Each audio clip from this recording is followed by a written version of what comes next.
할렐루야. 오늘 우리 예수님께서 인간의 몸을 입고 이 땅에 오신 날을 기념하는 성탄절 주일 아침입니다. 우리는 성탄절을 영어로 크리스마스 이렇게 이야기를 하죠. 이 크리스마스라고 하는 말의 의미는 영어로 메시아를 뜻하는 그리스도, 그리고 희를 뜻하는 마스, 이 두 단어가 합쳐져서 합성으로 된 말이 크리스마스입니다. 다시 말씀드리면 메시아이신 예수님의 탄생을 축하하는 날, 이 날이 바로 크리스마스입니다. 그런데 요새는 이 그리스도가 빠진 크리스마스가 되고 있다는 것이 참 가슴 아프고 슬픈 일이 아닌가 싶습니다. 그래서 요즘 미국에서는 이 크리스마스라는 말을 공개적으로 사용하기보다는 좀 더 종교적인 색채를 빼서 해피 할러데이 이렇게 이야기를 합니다. 우리나라 말로 말하면 행복한 노는 날, 휴일 이렇게 이야기를 하겠죠. 이런 때에 우리가 해야 할 일이 무엇입니까? 그것은 그리스도가 없는 크리스마스를 그리스도로 가득 찬 크리스마스로 바꾸고 만드는 일이 아닌가 싶습니다. 그래서 공휴일이라는 의미, 노는 날이라는 의미의 이 할러데이를 거룩한 날, 홀리데이로 바꿔야 하는 것이 우리 그리스도인들이 해야 할 일이 아닐까 싶습니다. 크리스마스는 이 세상에서 가장 신비스럽고 그리고 영광스러운 날입니다. 왜냐하면 하나님께서 인간의 몸으로 이 땅에 오신 날이기 때문입니다. 그런데 최초의 성탄절은 사람의 눈에는 그렇게 영광스럽게 보이지 않는 너무나 인간적인 그러한 날이었습니다. 오늘 본문에도 1절, 2절을 보면 성탄절은 분명히 역사적인 사실로 기록되어 있습니다. 다시 말씀드리면 성탄절은 로마 황제인 아구스토가 인구조사를 할 때에 있었고, 그 인구조사는 구레뇨가 수리아의 총독이 이었을 때에 첫 번째 했던 인구조사였습니다. 그 인구조사로 말미암아 많은 사람들이 이제 자신의 고향으로 돌아가죠. 그때 이 갈릴리 나사렛에서 살던 요셉도 다윗의 후손이었기 때문에 청혼한 마리아와 함께 고향인 유대 베들레헴으로 가게 됩니다. 그때가 마침 해산일이 가까운 그때였어요. 인구조사를 하러 사람들이 이동을 했기 때문에 숙소가 없었습니다. 베들레헴에서 숙소를 잡지 못한 요셉과 마리아, 어쩔 수 없이 해산까지 가까워서 마구간에 들어가서 아들을 바로 강구에 싸서 나부유에 뉘었죠. 이러한 모습을 보면 전혀 신비스러운 모습은 아닙니다. 아무리 없이 살아도 낳은 아기가 말부유에 뉘어지는, 마구간에서 태어나는 이런 일은 극히 드물다는 것이죠. 그래서 전혀 예수님의 탄생은 신비스러운 것이 아닌 것처럼 보입니다. 사실 진짜 기적은 기적이 아닌 것 같은 데에서 일어납니다. 그리고 진짜 신비는 신비가 아닌 것 같은 곳에서 일어나는 것이 진짜 신비거든요. 이처럼 예수님은 날 때에도 너무나 평범하셨습니다. 그리고 성장할 때도 너무나 평범하게 성장을 하셨어요. 누가복음 2장 21절을 보면 예수님은 태어난 지 8일 만에 할례를 받았다라고 기록을 하고 있습니다. 그리고 유대인 사회에서는 무엇이 있냐면 산모 정결 규례라고 하는 것이 있습니다. 이 산모가 이 정결 규례를 지켜야 되는데 아들이 태어나면 40일 동안, 그리고 딸이 태어나면 80일 동안 부정하게 여겨졌습니다. 레위기 12장에 기록되어 있는 내용이에요. 자, 이 기간이 지나자 누가복음 2장 22절 23절을 보면 이 요셉 부부가 예루살렘 성전에 올라가 아기 예수님을 하나님께 바칩니다. 그때에 누가복음 2장 뒷부분에 보면 성전에서 시몬이라고 하는 의로운 남자, 그리고 과부가 된 뒤로 84년 동안 성전을 떠나지 아니하고 메시아가 오기를 기도하며 기다렸던 안나라고 하는 이 나이가 많으신 할머니 선지자를 만납니다. 그들은 금방 아기 예수님이 메시아라는 사실을 알게 되죠. 그리고 시몬은 예수님을 안고 하나님을 찬양하고, 안나도 예수님을 메시아라고 사람들에게 전하게 됩니다. 이처럼 예수님은 온전한 인간으로 이 땅에 오셨습니다. 그럼 왜 하나님은 온전한 육신을 가진 사람으로 오셔야 했느냐 하는 거죠. 다시 말씀드리면 이러한 성육신으로 오신 성탄, 이 성탄에는 그런 어떤 의미가 있느냐 하는 겁니다.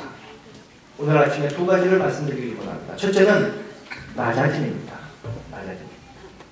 예수님이 태어나실 때에 말구유에 놓이신 것과 그리고 요셉 부부가 아기 예수를 바칠 때에 양을 드린 것이 아니라 양 대신에 양보다 10분의 1 이상 싼 비둘기를 제물로 드릴 정도로 가난한 가정에서 태어나신 것.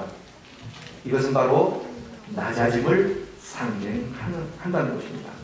뿐만 아니라 하나님은 인간이 되심으로 울기도 하셨고 피도 흘리셨고 가족들에 의해서 배척도 당하셨습니다. 그리고 마침내 우리 주님은 십자가에서 못 박혀 죽으시죠. 그때 주님은 더 강해질 수도 있었습니다. 당신의 하나님의 성정을 발휘하여서 이 모든 일들을 다 뒤집을 수도 있었지만 그분은 강해지지 않았습니다.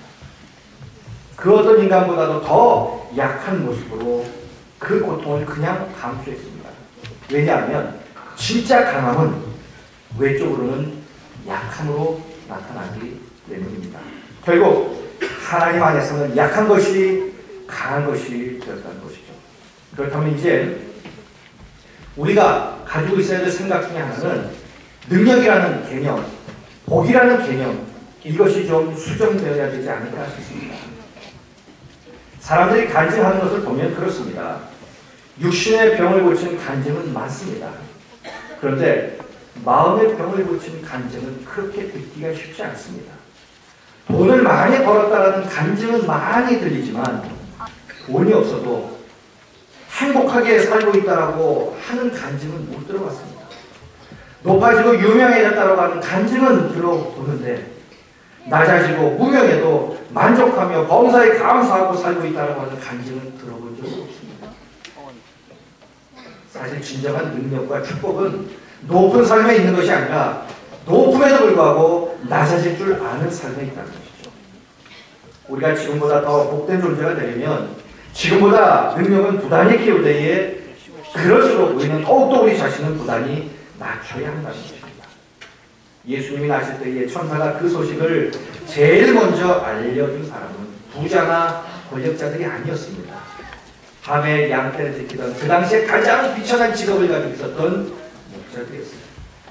이 사실은 물질과 자리보다 하나님을 향한 마음의 중심이 더 중요하다는 것을 우리에게 교훈합니다. 주님은 마음이 가난하고 겸손한 자에게 찾아오십니다. 그래서 우리 주님은 말씀합니다. 심령이 가난한 자는 복이 있나니 천국이 저희 것이라고 말씀합니다. 그러기에 우리는 언제 어디서나 겸손함을 잃지 말아야 합니다. 그래야 낮은 땅에 물이 고이듯이 하나님의 은혜도 겸손한 심령에 고이고 쌓이게 될 줄로 믿습니다. 성육신의 성탄이 갖고 있는 첫 번째 의미는 낮아짐입니다. 두 번째는 함께함입니다. 하나님은 우리와 함께 하시려고 인간으로 오셨어요. 하나님은 우리를 너무나 사랑하셔서 하늘에만 계시지 아니하고 이 땅에 오셨고 지금도 하나님은 우리와 함께 계시기를 원하십니다.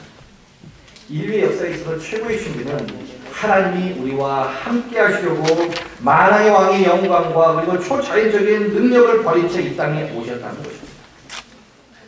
양팔로 죽음의 십자가를 안으시고 끔찍한 고통을 다 아시면서도 이 땅에 오셔서 우리에게 사랑과 기쁨과 평안과 희망을 주셨다라고 하는 것입니다.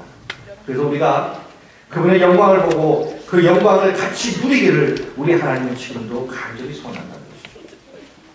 그렇기 때문에 우리도 겸손하신 이 예수님을 닮는 작은 예수가 우리 한 사람 한 사람이 다 되어야 한다는 것입니다.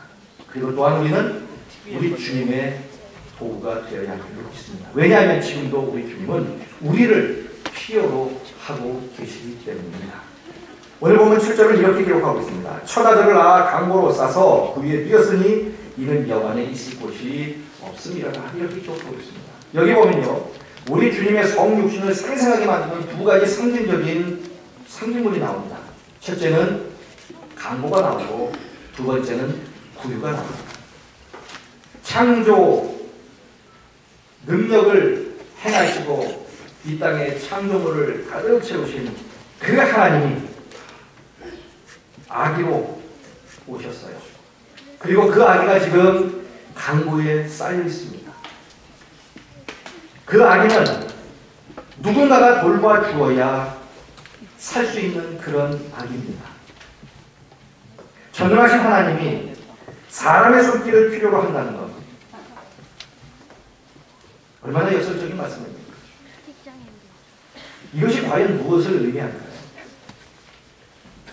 우리는 그동안 하나님의 도와주시는 손길만 구했습니다. 그러나 강구에 쌓인 주님을 보면서 우리는 우리 주님의 이러한 음성을 듣기를 원합니다. 나는 너의 도움이 필요하다. 나는 너의 따뜻한 품이 필요하고 나는 너의 따뜻한 손길이 필요하다. 하나님의 돕는 손길을 경험했다면 이제는 하나님의 일을 돕는 그런 손길이 되어야 한다는 것을 강구에 쌓인 그 아기 예수님을 보면서 우리가 깨달아야 할 것이 아닌가 싶습니다. 주님의 축복을 받는 것 대단히 중요합니다. 그러나 더 중요한 것은 주님의 사명을 감당하는 것입니다. 주님이 다 해주는 것은 은혜와 축복이 결코 아닙니다. 진짜 은혜와 축복은 하나님의 일에 우리를 동참하게 하시고 우리에게 사명을 주시는 것입니다. 교회에서 은혜 받는 것 너무나 중요합니다. 그러나 더 큰 축복은 교회에서 주님을 돕는 그 손길이 되는 것이 더 큰 축복인 줄로 믿습니다. 세상에서 돈을 많이 버는 것 축복입니다. 그러나 더 큰 축복은 거룩한 일을 위해 그 돈을 또 쓰심으로 말미암아 하나님의 손길이 되는 것, 이것이 우리에게 더 큰 축복인 줄로 믿습니다. 그러기에 주신 것에 감사하며 하나님이 사용하시는 우리의 것이 되어야 할 줄로 믿습니다. 지금도 하나님은 우리를 필요로 하고 계신다는 것입니다. 그러기에 아기 예수님을 강구에 쌓듯이 우리의 따뜻한 체온으로 예수님의 뜻을 품을 때에 우리는 진짜 은혜와 축복이 무엇인지 경험하며 살게 될 줄로 믿습니다. 뿐만 아니라 두 번째의 상징물은 뭐냐면 구유입니다. 구유라고 하는 것은 바로 비참한 자리를 상징합니다. 사람들은 본능적으로 높은 자리를 좋아합니다. 그렇기 때문에 사람의 세상에서는 다툼이 끊이지 않습니다. 보다 더 높은 자리를 차지하기 위해서. 그처럼 높은 곳만 쳐다보면 그리스도가 없는 성탄절이 되고 만다는 것이죠. 성탄절은 낮은 데로 오신 예수님을 새롭게 발견하고 낮은 곳으로 시선을 올리는 날입니다. 바로 그때 우리는 하나님의 사랑의 통로로 귀하게 쓰임받는 작은 예수가 될 줄로 믿습니다. 제가 어제입니다. 24일 어제 중앙일보 일면에 실린 기사 하나를 제가 말씀을 드리고 싶습니다. 지금 화면에는 두 장의 사진이 나와 있습니다. 위에 있는 사진은 금방 태어난 아기고요. 그리고 그 밑에 있는 여인은 엄마입니다. 그런데 그 엄마의 나이는 17살입니다. 중앙일보의 일면에 나온 제가 기사를 제가 그대로 한번 읽어드리겠습니다. 단풍잎 같은 두 손을 맞잡고 우유병을 빨고 있는 이 아기. 아기는 알까? 지금 이 세상이 엄마의 목숨과 맞바꾼 선물이라는 것을. 아기 이름은 체드 마이클 레이크 휘트만. AP통신에 의하면 체드의 엄마인 미국인 제니 레이크는 17세에 뇌종양 3기 진단을 받았다. 동시에 찾아온 임신 소식은 그녀와 남자친구 네이던 휘트만을 고민에 빠뜨렸다. 제니는 항암 치료를 거부하고 아기를 낳기로 했다. 9달 동안 암과 사투를 벌린 끝에 지난달 9일 건강한 아들 체리가 태어났다. 나는 해냈어. 내 할 일을 한 거야. 아기만 안전하면 난 괜찮아. 제니는 이 말을 남기고 12일 뒤 숨을 걸었다. 최근 현재 아이다호주 포카텔로에 있는 제니 집에서 아빠의 보살핌 속에 자라고 있다. 지금 저 아이는 그 밑에 있는 엄마의 생명과 맞바꾼 인생을 살고 있습니다. 저 엄마가 자기의 생명을 포기하지 않았으면 저 아기는 지금 세상을 선물로 받을 수 없는 그런 아기였습니다. 한 생명을 살리기 위해서, 그리고 이 세상을 자기 아기에게 선물로 주기 위해서 엄마는 기꺼이 자신의 목숨을 버렸습니다. 그러자 한 생명이 탄생하게 되었습니다. 그래서 저 아이의 생명은 저 아이의 생명만이 아니라 엄마의 생명까지도 그 생명에 담고 두 몫을 살아야 하는 그 생명으로 태어났습니다. 지금 우리가 누리고 있는 우리의 생명, 어디로부터 왔습니까? 예수 그리스도 그분의 탄생과 고난과 그리고 죽음을 통하여, 그리고 부활의 능력을 통하여 우리는 지금 그 생명을 누리고 있습니다.